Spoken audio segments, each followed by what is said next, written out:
ए लड़की, अपने हाथ रोक ले, वरना इस पुलिसिए जिसे तू बचाने आई है उसका भेजा फ्राई करके खाई का मेहमान बना दूंगा।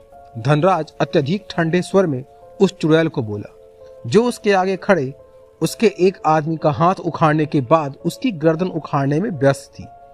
धनराज की पीठ उसकी तरफ थी। वो पलटी तो उसने देखा कि परीक्षित और विक्रम घुटनों के बल बैठे थे। उसके सर पे धनराज के आदमियों ने गन्स तान रखी थी और धनराज एकदम फिल्मी विलेन की तरह हाथ में नया जलाया सिगार लिए, चेहरे पर मक्कारी वाला मुस्कुराहट लिए उसके और चुड़ैल के बीच में खड़ा था। उसे यकीन था कि जब तक परीक्षित उसके हाथ में है तब तक वो चुड़ैल उसका कुछ नहीं कर पाएगी। मैंने एक लड़की को चुड़ैल के गेटअप देकर हत्याएं इसलिए नहीं करवाई कि मैं अपने आदमियों को मरता और खुद को हारता देखूं। परीक्षित उसकी ये बातें सुनकर चौंक गया और बोला, इसका मतलब कल रात जो हत्याएं हुई हैं वो तुमने करवाई? तो क्या करता, इस कमीनी चुड़ैल ने मेरे इकलौते बेटे को मार दिया। इसकी और तुम्हारी वजह से मेरी लड़कियों वाला रैकेट खत्म हो गया। माफिया वर्ल्ड में मेरी इज्जत भी कम हो गई। मुझे कितना नुकसान हुआ पता है? तो जैसे ही मुझे तुम दोनों का पता चला तो मैंने ये जाल बिछाया। हालांकि तुम भी पहले से तैयार थे, पर मेरे आगे तुम्हारे सारी तैयारी धरी की धड़ी रह गई। मेरे अंदर जो बदले की आग है वह मुझे बुरी तरह जलाए जा रही है। अब उसे बुझाने का समय आ गया है। धनराज ने अपने आदमियों को इशारा कर दिया। वो उस चुड़ैल को देख चुका था कि वो कितनी खतरनाक हो सकती है। कुछ ही पलों में उसने धनराज की सेना आधी से भी कम कर दी थी। उसको मौका देने का मतलब था जान से हाथ गंवाना। धनराज का इशारा पाते ही उसकी आदमियों की गनें गरज उठी और परीक्षित चीख उठा, महुआ।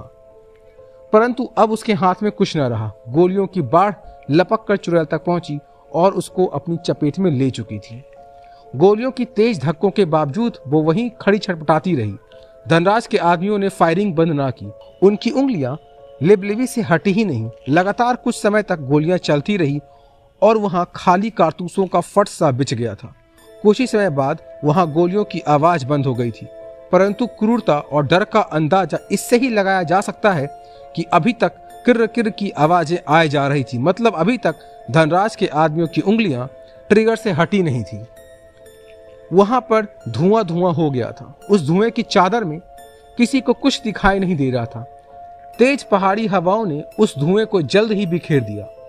धुएं का पर्दा हटते ही सबको दिखा वो खौफनाक नजारा। चुड़ैल बहुत ही बुरी तरह से बींदी हुई वहां लड़खड़ा रही थी। उसका शरीर जाली बना दिया था उन सब ने। एक भी हिस्सा ऐसा ना था जहां 50 गोलियां ने अपना घर न बसाया हो। सफलता धनराज को मिलनी अवश्य संभावी थी। वो चुड़ैल गोलियों के धक्कों से खाई में लगभग मुहाने तक आ गई थी। अब बस एक कदम और उसका खेल खत्म। वो काम एक गोली ने किया था जो धनराज के हाथ में थमी पिस्तौल से चली थी। उस धक्के ने रही सही कसर पूरी कर दी और वो चुड़ैल खाई में गिरती चली गई। यह देख परीक्षित का सब्र टूट गया। वो उठा और गिरते पड़ते खाई तक पहुंचा। धनराज के एक आदमी ने उसकी तरफ गन तानी, मगर धनराज ने हंसते हुए उसे रोक दिया। उसके हिसाब से ये सजा परीक्षित के लिए काफी थी। वो उसे तड़पते हुए देखना चाहता था, ना कि मरे हुए। परीक्षित ने देखा कि महुआ कहीं नहीं है। वह खाई के नीचे जंगल में कहीं गुम हो गई थी। उसके बचने का कोई सवाल ही नहीं था। परीक्षित का दिल टूट चुका था। धनराज हंसकर उसके माथे के बालों को बिखेरता हुआ वहां से अपने आदमियों के साथ चला गया। इतने समय से चल रहे इस भयानक कहानी का भयानक अंत हुआ। अब महुआ के साथ उसकी रक्त पिपासा का भी अंत हो गया था। विक्रम धनराज और उसके आदमियों के जाते ही परीक्षित के पास आया और उसके कंधे पर हाथ रखा। वो जिस रास्ते पर चल रही थी उसका अंत ऐसा ही होना था। दोस्त, हम कुछ नहीं कर सकते थे। धनराज गलत है, पर कभी न कभी हमें भी यही करना पड़ता। इधर प्रथा ऑफिस से घर लौटी। आज वो बहुत थक गई थी।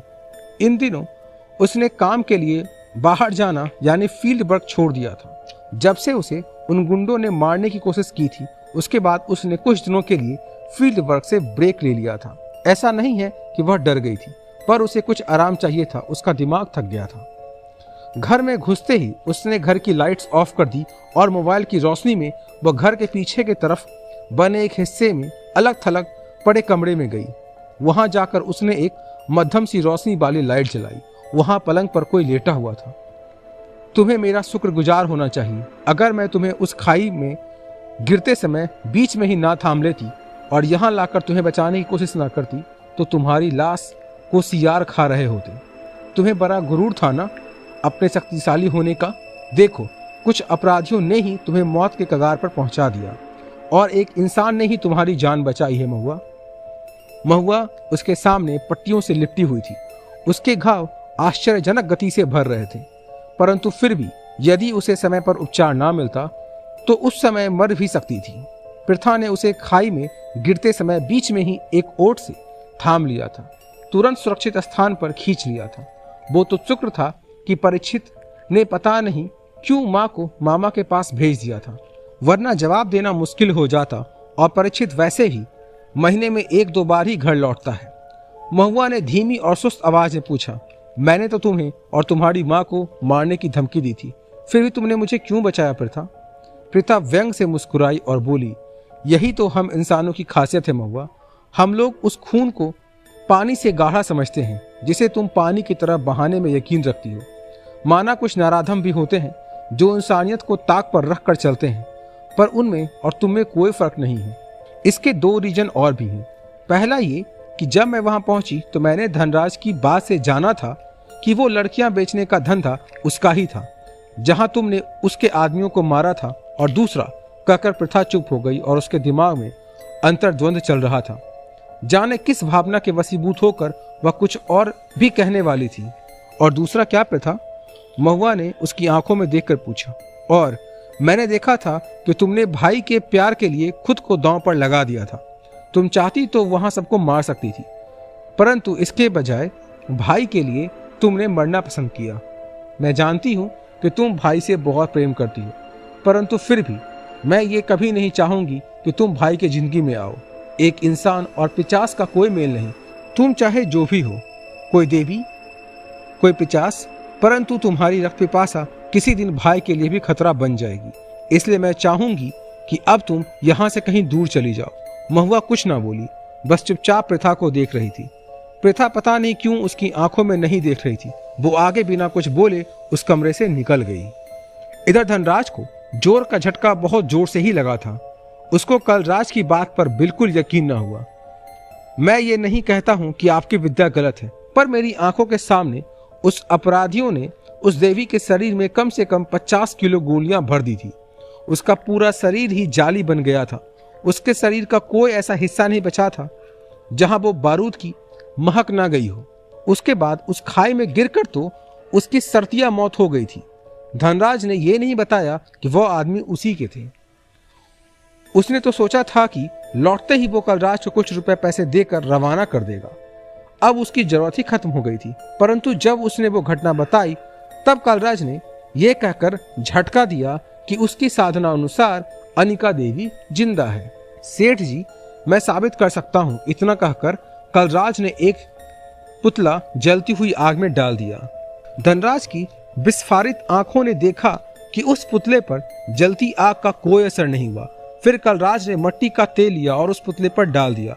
मिट्टी का तेल जल गया, परंतु पुतले में अभी भी कुछ न हुआ। अगर वो जिंदा न होती तो पुतला किसी भी हालत में न बचता, भले ही इस पर पानी भी डाल दिया जाता। कलराज ने इत्मीनान से कहा। धनराज को यकीन न होता है अगर कलराज ने उसे चमत्कार पर चमत्कार न दिखाए होते। वो सामने तो कलराज को जता नहीं रहा था, पर अंदर ही अंदर उसे ये लग रहा था कि जैसे उसे किसी ने ढेर सारा पेट्रोल पिलाकर आग दिखा दी हो, यानी उसका बदला अभी तक हुआ ही न था। उसने कलराज के हाथ जोड़कर कहा, महाराज, मुझे उस देवी के दर्शन कैसे प्राप्त होंगे?